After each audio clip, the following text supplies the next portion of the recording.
good morning, good evening, depending on when and where you're watching this video. My name is Priska, and I'm your one and only PHP tutor. So let's proceed to today's class. Today we are going to be building a project CRUD application. So we are not going to be designing the forms to make it look very good or the interface, but in your task you are going to be doing that, and I'll be providing a video that will guide you on doing that. Just learn how to build a CRUD applications and understand some things in it. Now in this tutorial, right, I'll be using an article. So the article I'll be using, now this is number one reason why I'm using it. I want to teach you guys how you can always search Google. As a developer, there is only one thing you should know: Google is always your friend. As a developer, you, no matter how much experience you are, you run into an issue, that an error that you try to solve for a whole day and you cannot resolve it, and there is nobody to come to your aid or help you out. It's just Google too that is the only friend. And maybe if you are lucky enough to see who has already experienced such an error, they could guide you, but still Google is your friend. And apart from Google, there is one new ChatGPT. I think 2 years ago it came out, or 3 years ago, if I'm not mistaken. So if you have an issue with your code or something, you can just ask ChatGPT. It could also help you, right?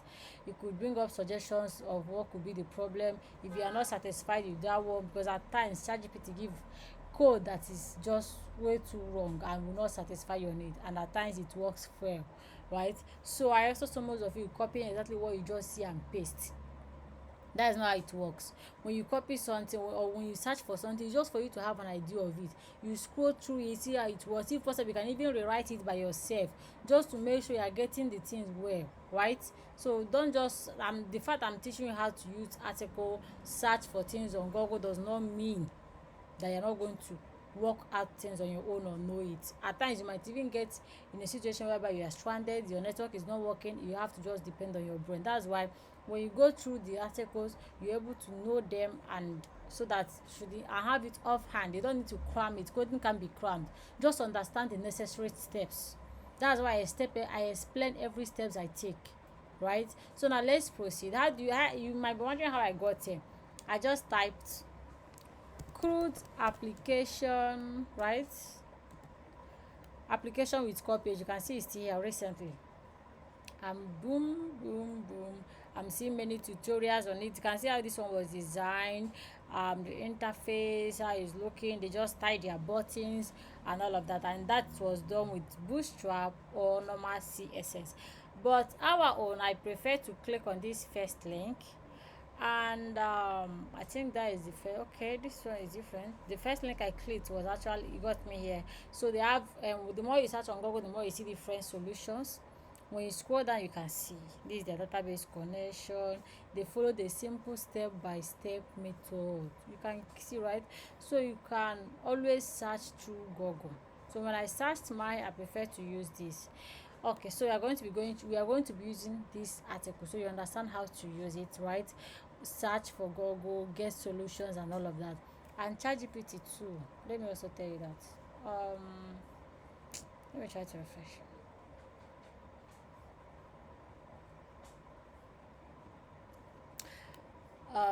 Okay, let's just leave that as by the way. Just whenever you want to use ChatGPT, you can just go there, type the things you want to chat. Just type ChatGPT, GPT. I mean, it will help you, right? That I just want you to know. So you are going to be building a CRUD application, which is the create, read, update, and delete. So first thing you have to do, I've already created a project of mine in the htdocs and open it in my VS Code. Sorry, which is this, but I'm going to delete all of this, right, and start from what afresh, so you understand what I did. So let's close this. Now first of all, the first thing you have to do is open your XAMPP. How do you locate your XAMPP? If it's in if it's in Windows, just go to menu, type XAMPP, open it, and I think open as administrator will lead you to the XAMPP folder, or through your user disk or something. Just locate the XAMPP folder. Then from the XAMPP folder, we'll locate the htdocs. Mine This is how I normally open it, because I don't have strength to be searching through my finder. I just open my XAMPP.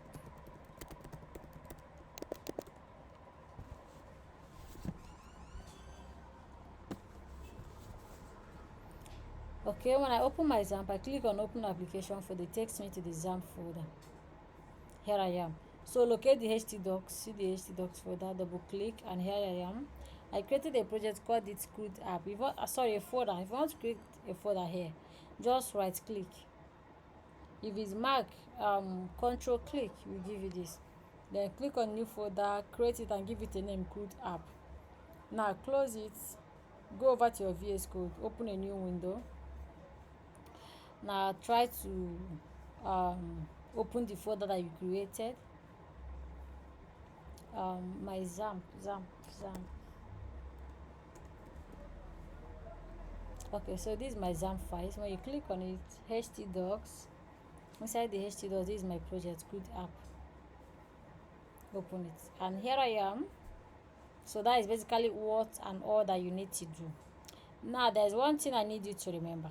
Always remember this, that your index file must be here. You must, the moment you open it, yours will be empty like this. So should I delete all of this and create? No, there is no need for that. Just know that once you open it, yours will be empty. Yours will be empty. There will be no asset folder, database folder, all these files here. No, just first of all, once you open your own, click on this second icon, new folder, create a folder, name it database. Inside the database, open it. Then this first icon, create a file, name it connection.php. That's how we are going to be writing our connection. Then close it up. Inside this assets folder, create another folder, call it assets. Inside the assets, create another folder, call it css, and inside the css, create a file named style.css. I don't know if what I'm explaining is getting you confused, but let me delete this. So you can see it's not there. Now I will create a folder. I will name it assets, right? Assets. Now I will create another folder inside this asset, and I will call it css. Now we create a file inside the css and name it what? Style.css. For your css, for where you write your styling and every necessary thing, it has extension of css. Just hope you know. And so that is it for this folder, and I hope you understand what I meant. So in your index file, once you go to your browser, it's already here, localhost. Let me start afresh. If you want to locate that your project now, type localhost slash, what was the name of the folder you created? Mine is CRUD app. If you open it, you can see it's CRUD app. It will now become slash CRUD app slash. Now because I already have an index file here, I don't need to call the index again. Just by that slash, it will automatically look for an index file and display what is in the index file. So once there is an index.php file in your PHP, it is considered to be the landing page that the user lands the moment they visit your site. So let's just do this. Nothing is there. So open my index file. You can see I have nothing inside my index.php. So this my index.php is going to be the place we are going to be creating. What we are going to be creating is user. First of all, let's talk about the database connection. I've taught you guys before. Now we are going to be creating user, and we are storing them, accept their username and their email, and we are not accepting password. So I made this password nullable. If you want to, just like this, if you want to make the let's say this password, you don't want it to be null, you can see it's showing null here. You can just tick it, change, and under the default, change it to no, so it's no longer going to be nullable. You can untick this and you are done. But I want it to be nullable because I'm not creating password for the users I want to create, right? Okay, so if you also want to delete that particular column, you can, but I'm accepting the username and the email, and the database name we created it together is Yuri, and we have already done our database connection, which is here. You can see it here. So now let's proceed to opening the index file. Now this is the index file. As I told you, we are going to be using that article so that you understand how to use it. Don't just copy code and paste. Please kindly listen. Okay, now here we are in the article. Should we create our own form? No, let's just follow them. Scroll down. We've done all these things. We've done the connection, the styling. We have actually not done our styling. I don't know if we should use their styling or not. Let's use their styling. Okay. Oh, sorry. In case you don't know what I did, this is where they did their styling. For that folder, this is where they did their styling, right? They just styled whatever they want to style. It's not left for you to include the file in the project you want you to reflect on. Remember? So click on this, copy to clipboard. I will explain this styling later. There are some things you have to know there too. So you don't think once you write anything here, if you not include it in any file, it will work. You get. So once you get to that part, I will explain it. We've pasted the styling in our style.css file. So the next step they follow is this. I do not actually explain much in this CSS because we are not learning CSS, but once we get to that part that the styling implies, I'm going to explain a little. So now we are building the CRUD application. The first thing they did was creating, but we are creating a user. Let's see what they're creating. Their name, email, obviously users as well. So this is the form they have done. Instead of us starting afresh to do the form, let's just copy this. Or let's do our form by ourselves. Doc. And the type will be create. The title will be create user. Now, as I told you before, even just like this, we have a CSS file, right? Which is inside the asset and inside the CSS folder, abi? So how do you include this side of CSS file? You have to include it here so that it will work for this particular page. So how do you include it? You use what we call anchor tag or link. You use what we call link. This link.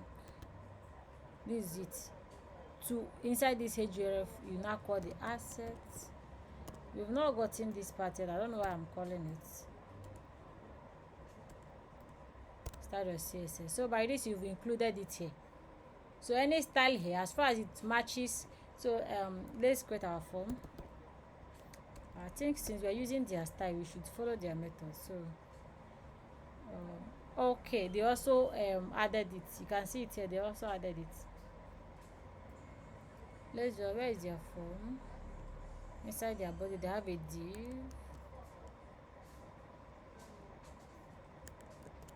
Okay. So I think this is okay, and this is what they did. We have to give our button a name. I prefer to give my button a name. Call it create. Okay. So inside their form, they already have a method post. I want to have an action. There is something called PHP_save to make sure it doesn't go to another page, just in this page. But you can also do the same thing if you call the name of this particular file.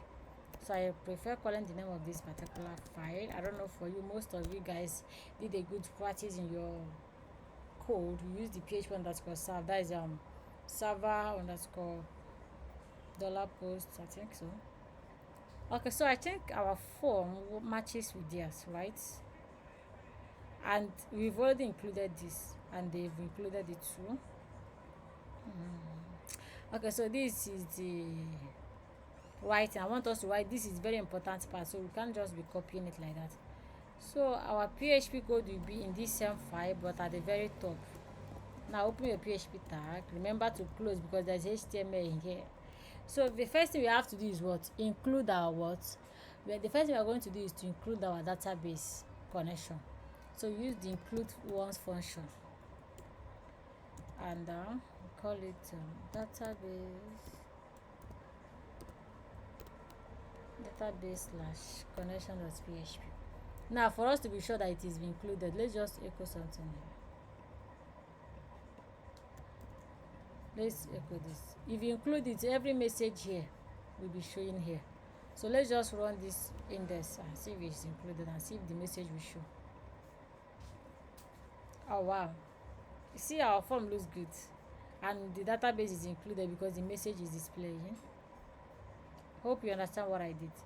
This is and the message I'm checking if it is connected. If not, give an error, right? I comment out the message. If the message is or whatever you include this file, this message will be showing in that page. so I have to comment it out. So that's why I included it here. I want it to be sure that if the message shows, that means it's successfully included in this file. Okay, so our form actually looked good because this link. Okay, now so let me explain to you. We just used link, what we call a link tag. It is used to include external files like CSS, JavaScript, and all of that in the HTML part, not in the PHP, in the HTML. And that link tag must be in the head. It can be outside the head. Is the JavaScript tag, I think, can be in the body, not in there. But anything link tag that you can use to include the CSS, the styling, and all these files, it should be in the header, in the head tag, I mean, and that is where it is, and that's where it will be. So now if you go into this CSS file, you can see the code container, right? And if you come here, look for a class named container. You can see the div guiding all of this form here has a class named what? Container. Now at its bin, we have an ID named container, right? The way that we call it in this PHP will be hash. Oh, it will not be called as dot. So in other words, I'm saying that to be able to style a particular input, div, form of HTML, you have to give them a name, either a class or what? An ID, which is their unique what? Identifier, or use their tag. And how do you access a class or an ID in CSS? For class, you use dot and then call the name of that class. Then for ID, use hash and call the name of what? That class. Do you understand? Okay, so that's basically what you have to know, just to show, in case if you see something like this and they don't explain properly, just know that. So we are not just going to go to the, because you're not learning front end. And we have the form tag. This thing is used to style the form tag. You see what you see here, they are just styling the form tag by giving it the display flex, the flex direction, the mask width, the margin. They just style the form. And then where is the form tag here? You can see it here. Everything inside this form is what they style, but they call the form tag. So as from 21 to 25 is the form tag, so they styled it, right? So that is basically it. And button hover, there is a tag called button, and which is this. The dot hover is this. If you come to this page, can you see, once you touch it, that is hovering over it, it will give you a different color. But if you don't touch it, it will give you a different color. So that's what they did by column hover.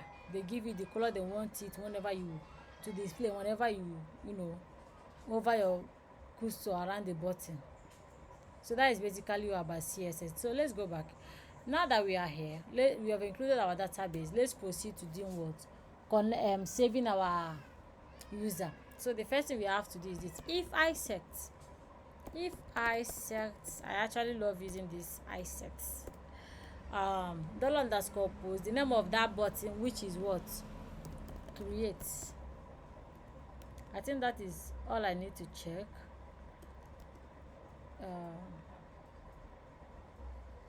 Sorry, but why is this not? Okay, so what is the problem? Oh, so if I set $_post create, now you see that you've checked if they clicked on the create button. After that, now access all the inputs. The first one is what we call username. Oh, this thing we copied from them. Their own is name, but our own is username.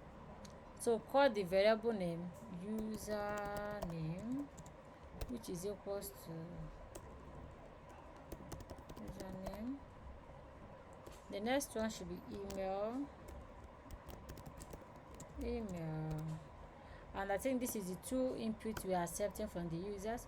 If need be, let's validate our email. Should in case they find a way to maneuver this input and pass this particular input and they don't put the correct email, the one we are going to be doing in this place, we make sure that they cannot over. If they passes this one in one way or the other, they will not pass this one. We're going to do in the PHP. So let's say if there's a function called filter var in PHP. It's used to validate to filter the inputs. filter underscore var, then the first parameter it accepts there is the email that is validating now. Then the second one is the main function that works for email validation, and that it is called filter validate underscore email. Enter. So now what did I just? I did if filter validate email, if actually is a correct email, is in email format. Now let's proceed to saving into the database. Let's give it the variable SQL equals to insert into the users table. Okay, it's already helping us. Username, email, close it, values, email, and boom. I think this is what you needed. Okay, so the next thing you are going to be doing now that I've written this thing, do you know what you just said? Okay, I've explained this before, right? We just give an instruction, go into the user table and blah blah blah, put this thing inside there. This is inside this column, this is what you're going to be putting under this column, right? But then we've not actually processed it to actually work, because you need to go through SQL. You need the connection of the database, know the host it will go into. The database, when it goes into the host, the database is going to access the particular table and all of that. So how do we do that? We now do SQL, maybe results, and say my SQL underscore. Okay, it's already showing for us. Remember, as I always told you, it must be underscore I, improved. And here is accepting 2 arguments, not 1. Before this one, you have to put the connection to the word database, comma. Okay, let me use this opportunity to make some corrections. Most of you guys, when you are given a task, you go ahead to use JavaScript. You go ahead to implicate yourself. You go ahead to use difficult features. Like some of you, I told you guys to make sure that I taught you how to make sure the phone number is required and is a number. We do not ask for further implementation or more validation. Most of you want to use regex that you've not been taught, which I know, yes, I don't know, we don't drop a video on regex, that's which we are planning to do. But most of you guys proceeded to using that, and then you did not even place it well. If I try to fit the phone number, for most of you guys got a mark less, because if I try to put in the phone number, even when it's 11 digits, they will keep telling me it's not 11 digits. So you do not manage your code well. If you don't know how to do all these things, you keep your validation simple. You do what? You keep it simple till you get used to it, and when you are writing on it, make sure it works before you submit. That is number 1. So after that, now that we have actually inserted, this thing works for insert. Let's now check if truly it's insert. If results, right? Let's just say if result equals true.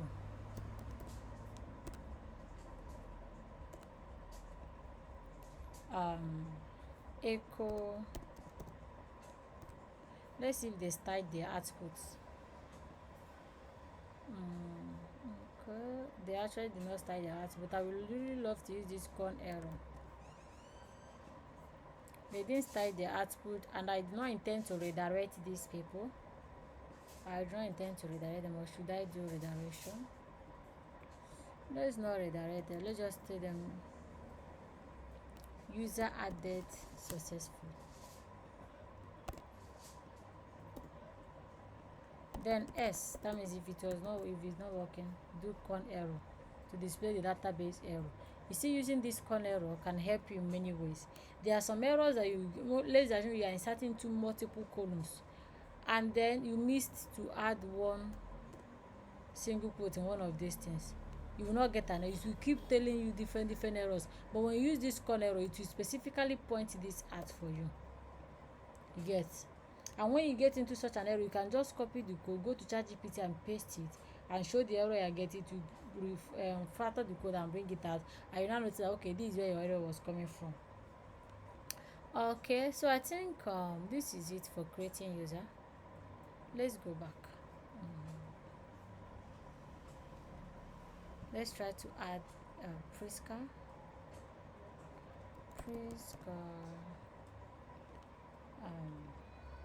User added successfully. And if you come back here, it's added. You can see I made the password. No, you can see it's not. So we are able to create a user. The first step done. Okay, so these people are heading to the index file. I think it's in the index file that they are able to display the users that has been created. So should we do that too? I think so. So let's create no, let's direct them to, let's use header to direct them to the view file. Header function, I told you before, you use location, then it is called the view dot php. So to direct them to the view page. Now let's go over to the view page. Okay, so we are going to be following them. This is done for the creating. We move over to the view page, which is the read. You are reading from database. Okay. Should we copy their form? First of all, I would like us to manually write these things. Okay, so let's just copy it and explain the rest in our code, because I believe you guys has gone through this. Okay.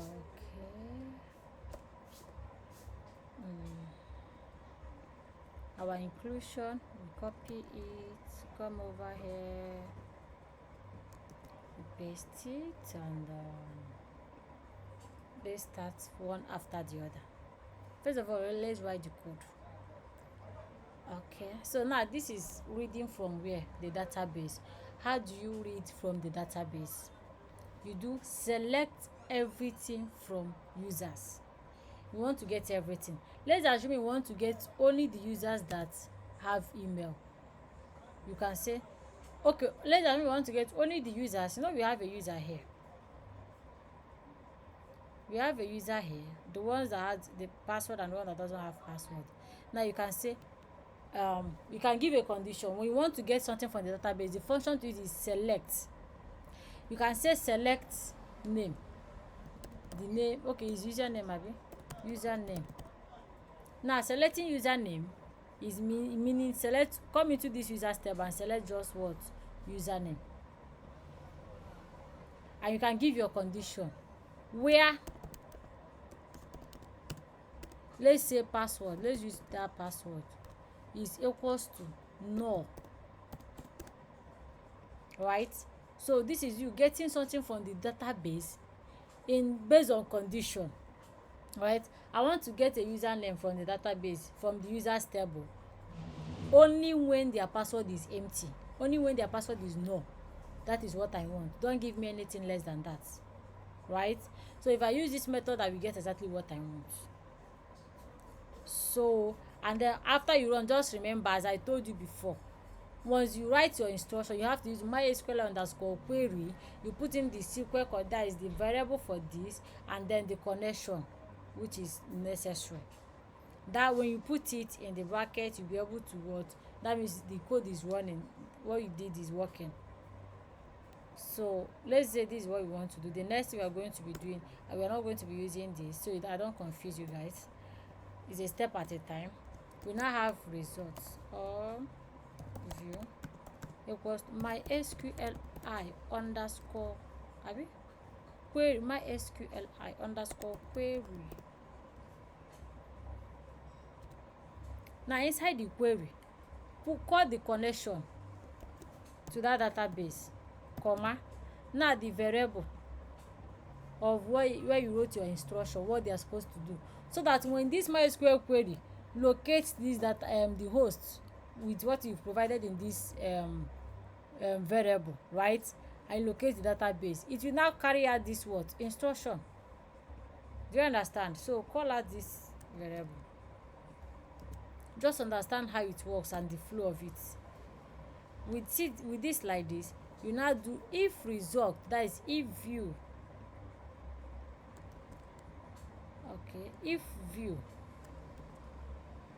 What am I doing now? I'm saying if view count the num rows. I think, have I explained this before? Count the num. There is a function. There is a, should I call it a function in PHP? Num rows. It is used to count the number of rows. Like now, if I told them to go and do this thing for me, right, they've gone there to select.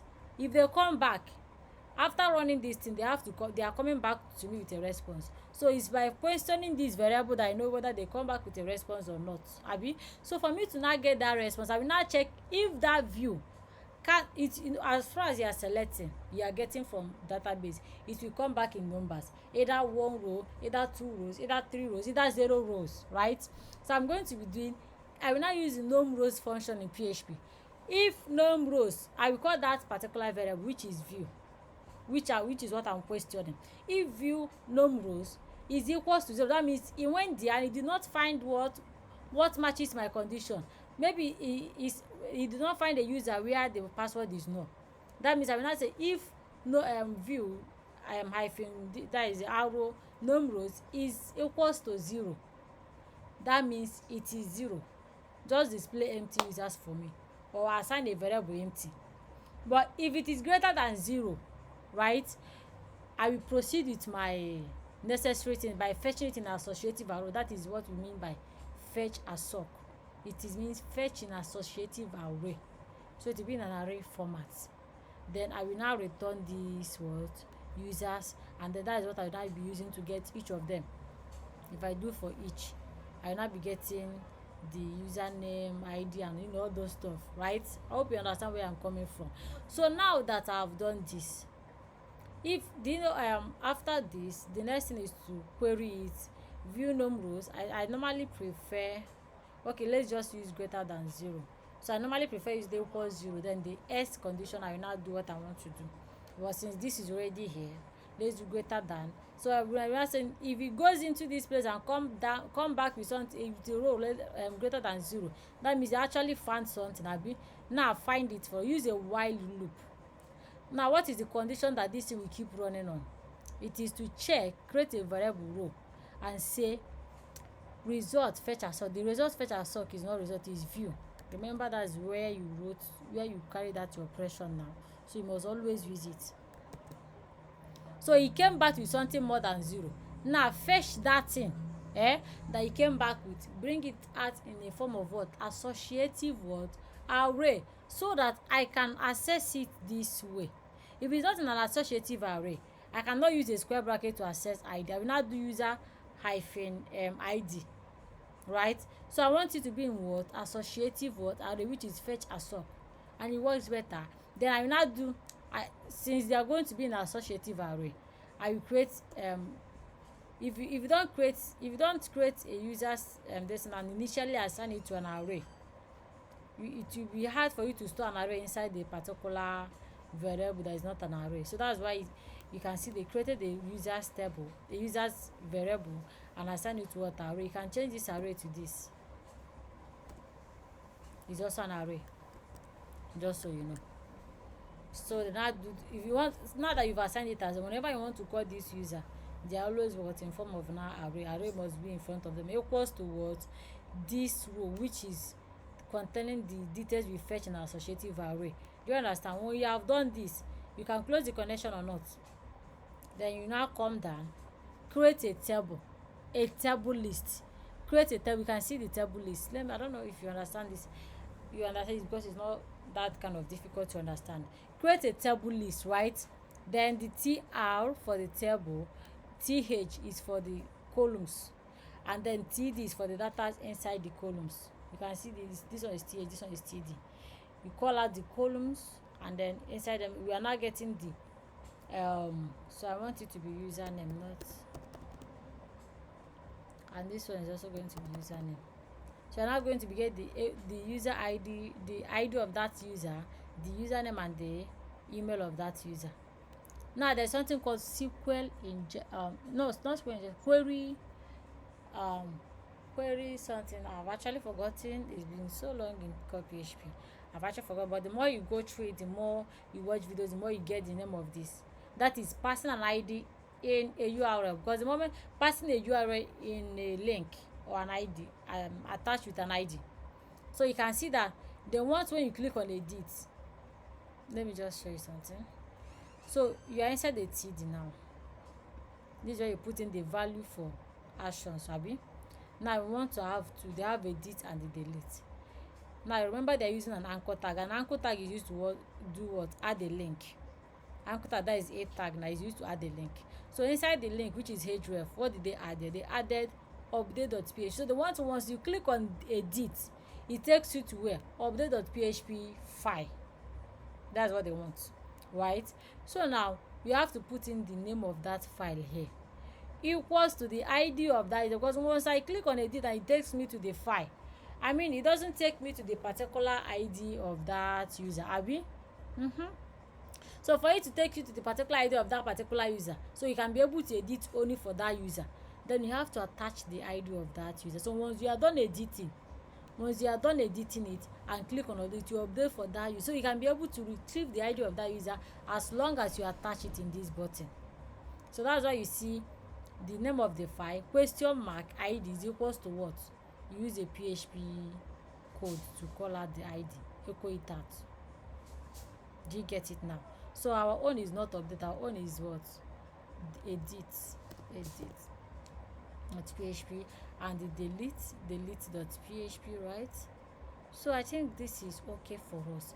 So for now we are doing select username from users where password equals none. So in this case you are going to be getting only one user. Let's run it. Let me try to create another. Okay, we'll be getting 2 users now.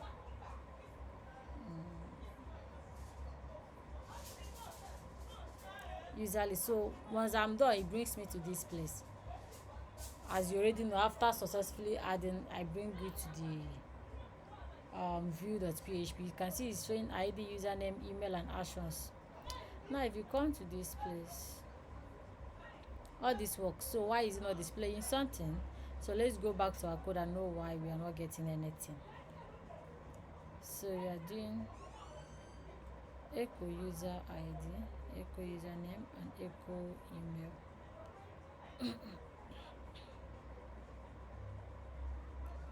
So why are we not getting anything? Users. We are definitely not getting it because of one thing or the other. Users.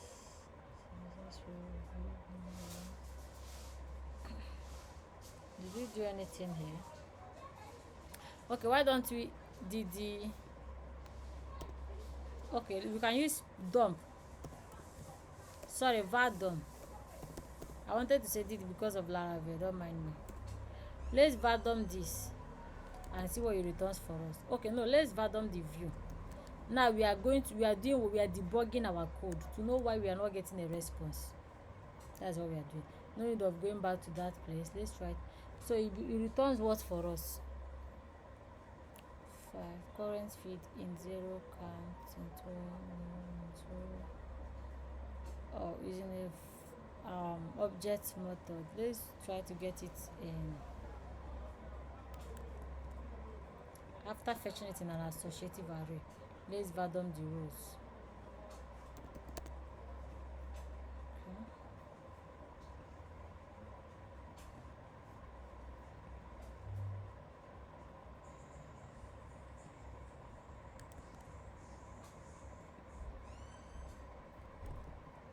I don't think he's carrying out anything here.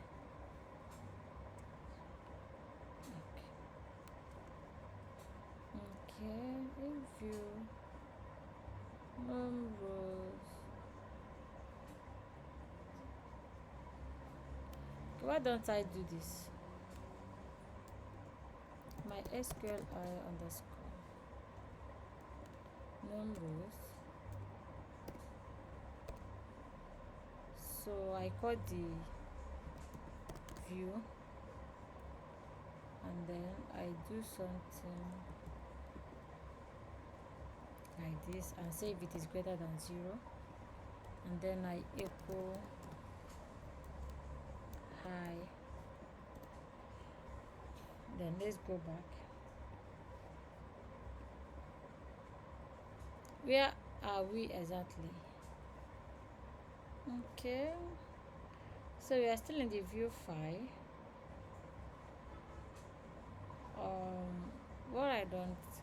I think this is coming from here. Let's assume we say select everything from users. select everything from users.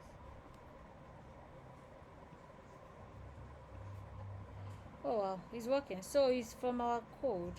You want to say select username. Should I use okay, I think there is something I forgot to add. Let's say we say select username.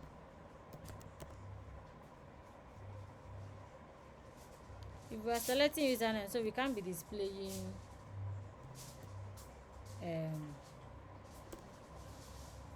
ID and email now. Okay, so because I didn't add the tooth this thing there, I don't know what it's called, this tooth something, you can see that's why it didn't work for us. So now we are doing select everything actually. So let's undo.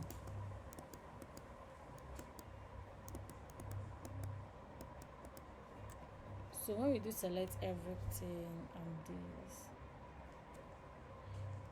okay, I think this works for us. MySQL. So there are different methods. If the method doesn't work for you, you can use MySQL underscore num rows. It's also used to count the rows for you. So you can see everything, you are getting them here. So I thought they actually styled their edit button and all of that. Should I style this button? Oh wow, that will take our time. Our video is already long enough. So after seeing it, if you click on the edit, let's click on the edit and see if it works for us. Edit. Okay, it takes us to the edit part. Yeah, that works.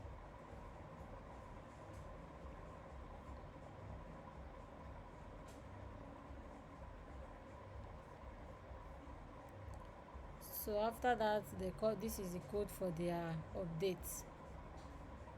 Okay, so let's copy that too. I don't think there's much explanation. I've really explained the main parts that I need to explain here.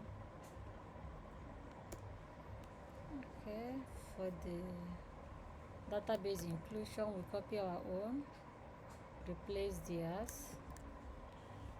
Okay.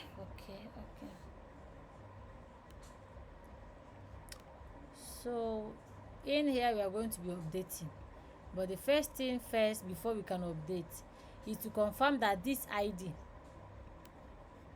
when you click on edit, the ID we just passed here, right? If you go back to this place, oh sorry, there's something I noticed. The IDs are not displaying. Oh wow, how did I make up this mistake? I didn't add an ID. This is unlike me.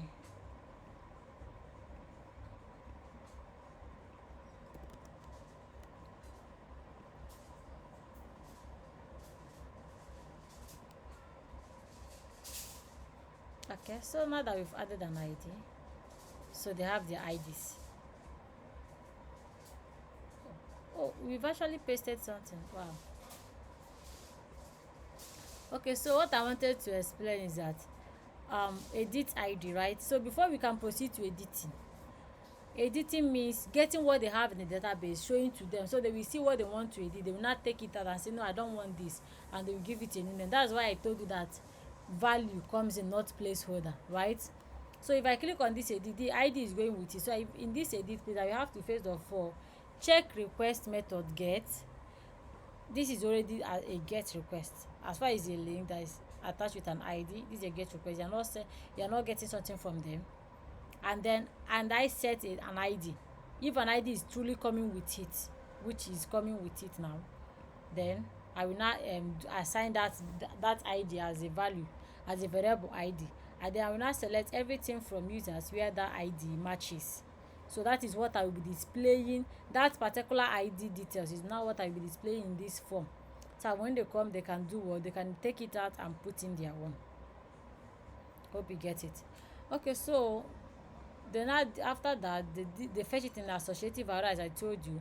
If they don't find that ID, or the number rows is not equals to 1, they will tell you that the user does not exist. If that ID does not exist there, you won't see it. They will tell you that user does not. But if it is actually there, they will now proceed to doing what? Connection close. And then that details, which is results, okay, which is user, because it's the one they fetch as an associative array, is what they use to get all the details and fill in this form for you. Now, as you can see, the input type for ID is hidden. Whenever a type is hidden, you will not see the input outside. You will just be passing this ID so that when you update, you can be able to get the ID from the request. But it is what is hidden. The outsiders, the viewers will not see it. That's why you use the type hidden. Any input I don't want the users to see, but I want it to be there, use type hidden. So then the text, that is for name. The email, that is for email. And so that's why our name did not show. It should be username, not name, at the email. So by doing this, the moment they click on this submit, they still come here to update it. If the underscore post method is post, so our own, we are giving it a name and we call it updates. So in here we do add another and I set dollar underscore post, what is it called? Updates. So here it makes sure that the request is the method is post. Let's add the action and give it the name edit.php. It makes sure that the method is post and the button is what? Clicked on. Then if it is, then they get the ID from here. Remember, they get the name from here. We are going to rename it as username. So here it will be username, and here it will be also username. And you get now. So after getting the input, as you already know how to do, they now do what we call update. The function for updating users or updating the database is updates. Then the name of the table you want to update, then set the column that you want to update equals with the variable, comma, the another column equals to that variable, and then you give your condition. Where do you want to update it? Is it where the email is null, where password is null, or where the ID matches? You now update it. Then after updating, they return you back to index, but I will be returning back to the view, which is the view for them too. Right, so I hope this works for us. You can see the names are now. So if I want to now add Priska 1 and update, you can see it has updated to Priska 1. And if I want to take out the 1, update. I hope you understand. Our video is longer than I imagined. So now that we are updated, it's left for us to work on the delete. So check the view. The delete.php is this, okay? Now let's go back, which is the last thing for us. Okay, the deleting of record is this. There is no much thing, just check the ID, delete from users, and blah blah blah. Boom, we are done. Okay.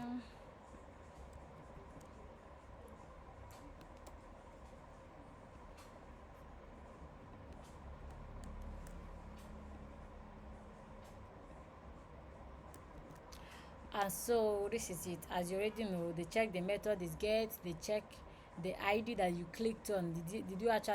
Are you actually coming with an ID? But when you click here, an ID is going with you. It is checked, and then once it's true, they will now assign that ID to a variable called ID so they can easily use it. So the sequence will now be delete from users where ID matches this ID that you clicked on, and header. After the deletion, I will take you back to the view.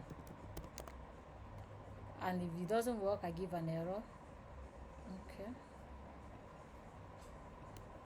So I would really like to create something. Let's create something that doesn't make sense so we can just delete it.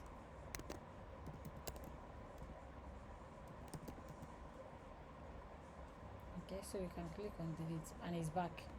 So this is the end of our tutorial on how to build a CRUD application. So I hope you really understood this very well. In your task, do not be scared. It's going to be specific, and we're going to be adding a video. If possible, add the link to this article.